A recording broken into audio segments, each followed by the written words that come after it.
Regardais la télévision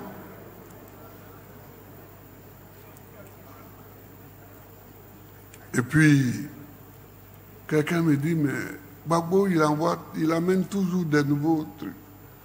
Il était venu au temps d'Oufoué avec la démocratie. Maintenant, il vient avec panafricanisme, d'où ça sort?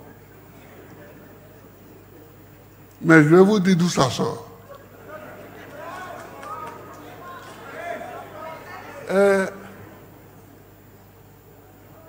C'est Kwame Nkrumah qui a écrit l'Afrique doit s'unir. Mais il faut remarquer que c'est Kwame Nkrumah, ancien élève et étudiant aux États-Unis, qui a écrit l'Afrique doit s'unir. Regardez un peu les États-Unis.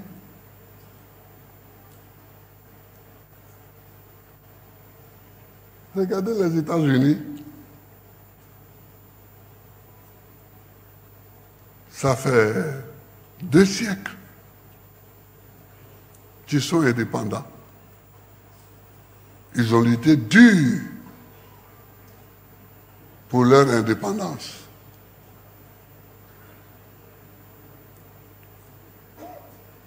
Au départ, ils étaient 13 États. 13. Ça vous dit rien? Non, je ne suis pas Daiko. Je ne suis pas mon collègue Daiko. Mais ça, c'est la CEDEAO déjà. C'est déjà la CEDEAO.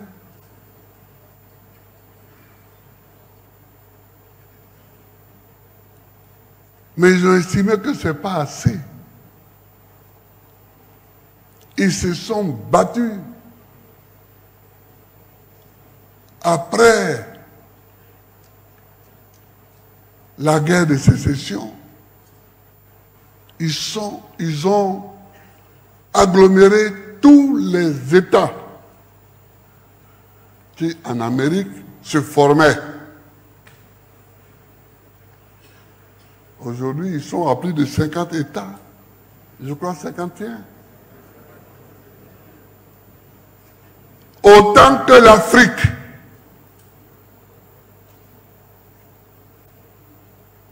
Autant que l'Afrique.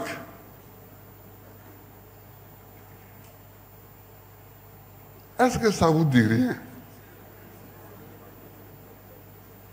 Regardez un peu le monde et voyez quels sont les puissants. Les puissants sont les grands de taille. La Chine,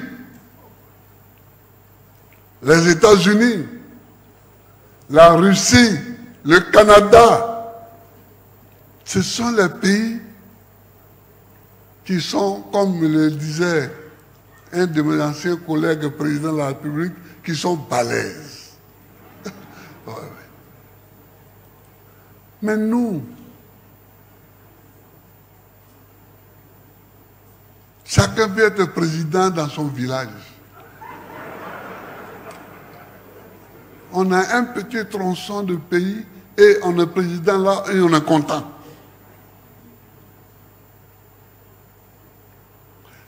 Mais ça ne nous donne pas l'indépendance. Ça ne nous donne pas la puissance. Je suis allé en visite officielle en Chine. J'étais arrêté à côté du président chinois et puis on jouait l'hymne national de Côte d'Ivoire. Et après, l'hymne national chinois. Mais quelles étaient mes pensées en ce moment-là? J'ai dit, on me blague. Parce que Apparemment, nous sommes deux chefs d'État égaux. Mais c'est en apparence. Apparemment, nous avons deux drapeaux, deux hymnes, deux délégations. Nous discutons. Mais je ne suis rien par rapport à lui. Il faut que les Africains pensent ça. Il faut qu'ils sachent ça.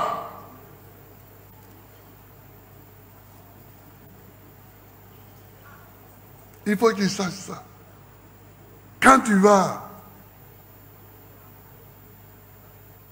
à l'Élysée et que tu montes, le président descend les escaliers pour venir t'accueillir et que tu montes, puis la garde est là, à droite, et tu la salues, tu te prends pour un grand.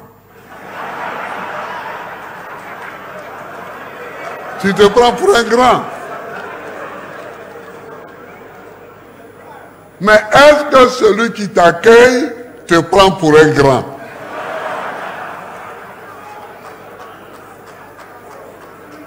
Et est-ce que la réalité te considère comme un grand? La réalité des faits et la réalité politique. C'est ça. Mes frères, tant que nous sommes dans des micro-États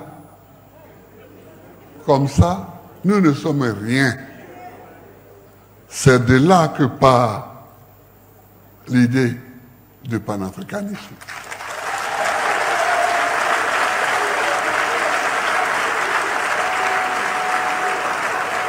Ce n'est pas la peine de chercher des théories et des trucs. Il faut regarder les faits. Moi, je ne vais pas citer des pays pour ne pas être en porte-à-faux diplomatique avec des gens. J'ai été quand même chef d'État, mais c'est pas vrai ça. Ce n'est pas vrai. Les pays dont on parle un peu en Afrique, qui ont une petite puissance économique, c'est le Nigeria, l'Afrique du Sud, c'est l'Égypte.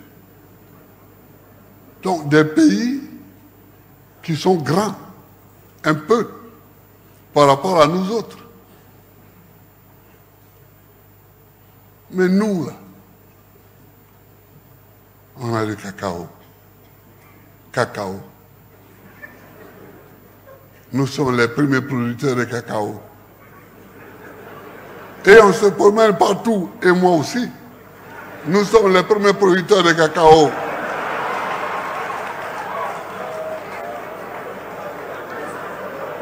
San Pedro est le premier port cacaoyer du monde. Mais et puis après,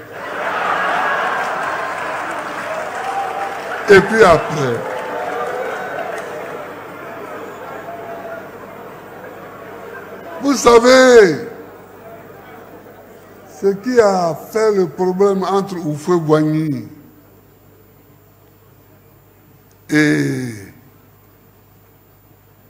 la Banque mondiale à la fin de la vie d'Houphouët-Boigny, c'est qu'il a tenté de bloquer le cacao pour faire monter les coûts. Quand la Banque mondiale a vu ça, elle a diversifié. En Malaisie, elle a donné de l'argent pour qu'on développe la culture cacaoyère là-bas. C'est pas, tu veux nous faire chanter pourquoi? Ils ont les moyens. Et même l'Europe, qui a colonisé la plupart des pays africains. L'Europe se trouve être petite. Chaque pays d'Europe se trouve être petit aujourd'hui. Donc, dès la fin de la Deuxième Guerre mondiale, il y a un processus qui a commencé et les Européens sont en train de s'agglomérer, de se regrouper. Ils ont déjà créé une monnaie unique, mais on ne crée pas une monnaie unique comme ça. C'est qu'ils s'en vont. Ils avancent. Ce processus-là va aboutir à la création d'un État plus tard. Et cet État-là pourra au moins rivaliser ou bien tenir tête aux États-Unis, à la Russie, à la Chine. Voilà les blocs qui se dessinent. Voilà les blocs qui se dessinent. Les États-Unis, la Russie, la Chine, l'Europe. Pendant ce temps, nous, chacun met ses bras dans la poche. Il fait jouer l'hymne national chaque matin devant sa maison. Il fait flotter le drapeau sur le toit de sa maison. Et puis on est là. Non, non, non. Et non. Il faut ouvrir les yeux. Il faut ouvrir les yeux. Il faut ouvrir les yeux. Aujourd'hui, il y a l'Afrique et il y a l'Amérique latine qui sont encore fragmentés. C'est pourquoi il faut que les États africains s'unissent. C'est pourquoi il faut que le PPACI fasse appel aux autres partis progressistes pour que nous nous unissions. Il faut que nous soyons le ferment. Il faut que nous soyons le ferment de la lutte. Il y en a, j'ai écouté quelqu'un qui dit, mais Gbagbo, là, quand il était président, il n'a rien fait. Mais si, j'ai commencé et puis on m'a fait la guerre. Et les gens, il y en a qui parlent comme si la guerre, ce n'était pas une réalité réelle. Mais la guerre était une réalité.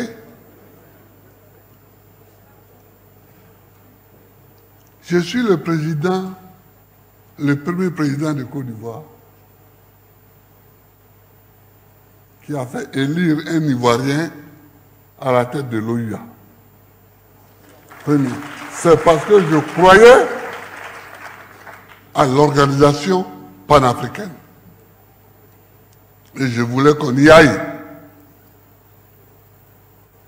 Et ce secrétaire général de l'OUA, Essi Amara, notre diplomate très chevronné, a été le dernier secrétaire général de l'OUA et le premier président de la commission de l'Union africaine. J'ai fait ça.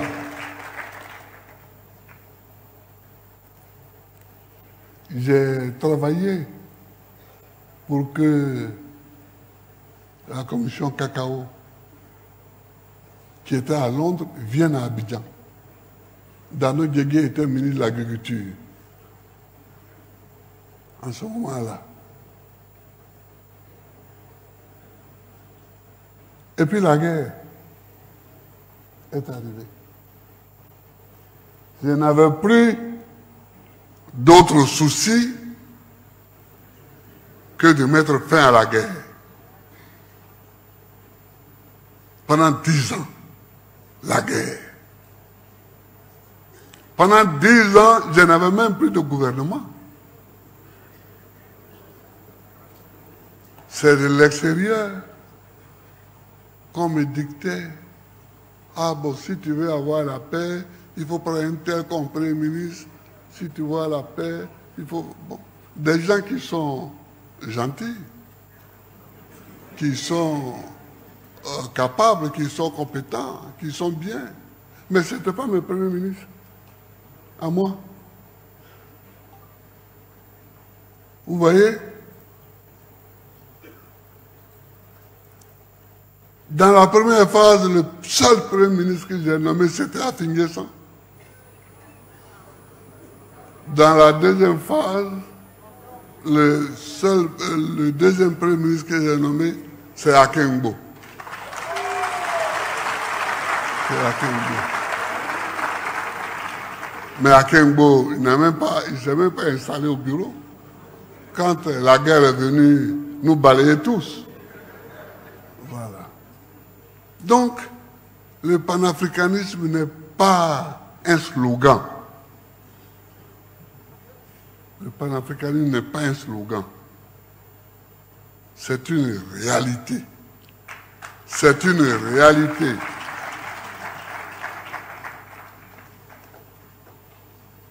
Quand vous avez une certaine taille petite et que vous n'avez que le cacao à proposer,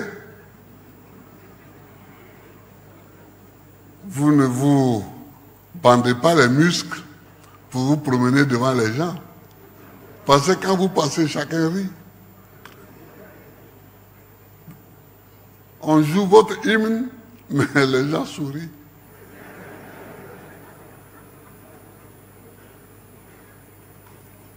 Mais les gens sourient. C'est pourquoi, quand j'étais chef d'État, je ne demandais jamais à aller en visite officielle dans un pays développé. Parce que quand tu demandes à aller en visite, on croit que vous venez demander quelque chose. Mais j'allais là où on m'invitait. J'allais là où on m'invitait. Je suis allé en France, je crois 3 fois. C'est parce que 3 fois on m'a invité. Je suis allé en Italie, c'est parce qu'on m'a invité. Je suis allé en Chine, c'est parce qu'on m'a invité. Quand tu es à la tête d'un petit pays, qui est forcément un pays pauvre, quand tu appelles l'ambassadeur pour dire que tu veux aller en visite officielle dans son pays, la nouvelle arrive là-bas, les gens croient que tu viens demander quelque chose. Non. Non. Il faut se débrouiller. C'est pourquoi nous avons fait le budget sécurisé. Nous avons fait le budget sécurisé. Ça veut dire que ce qu'on gagne, c'est ça qu'on mange. C'est ça le budget sécurisé. Il faut parler comme à Yopougon chez nous. Voilà. Vous parlez comme à Yopougon chez nous. C'est-à-dire, ce que nous gagnons, c'est ce que nous dépensons. Je ne sais plus comment c'est maintenant, mais à l'époque, nous dépensions 100 milliards par mois pour les salaires des fonctionnaires. On les avait. Et on les sécurisait. Et puis les autres dépenses de l'État. Bon. Mais on avait ce qu'il nous fallait pour faire face aux dépenses de l'État. Et je me faisais un orgueil de faire les dépenses incontournable de l'État sur ce que nous gagnons. J'ai commencé à construire Yamoussoukro. Mais en construisant Yamoussoukro, le palais de l'Assemblée nationale devait nous être livré en 2012. On m'a arrêté en 2011. Le palais est toujours tel qu'il est. La présidente de la République est là, mais c'est pas grave, je ne suis pas là pour ça. Mais ce que je veux dire, c'est que sur ça, je n'ai pas emprunté un franc.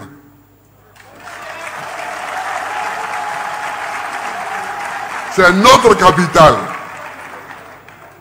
Et c'est peut-être ce qu'on me reproche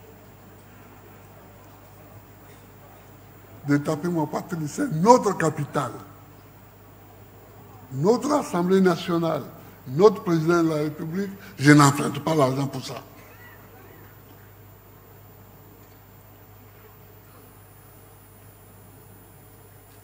Là où on a emprunté, c'est pour arriver à Yamoussoukro. Parce que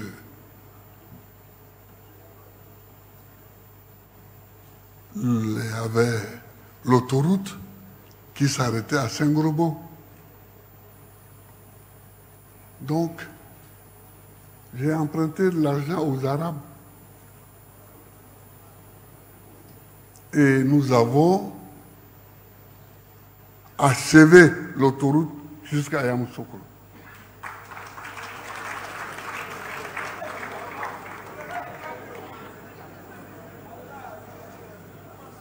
Alors, chers amis,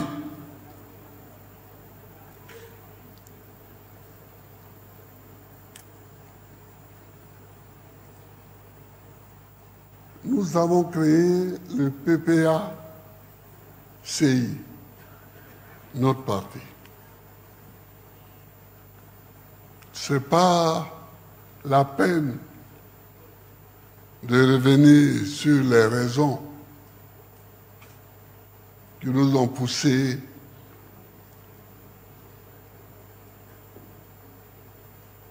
à venir créer notre parti, parce que il y a des polémiques qui sont souvent inutiles.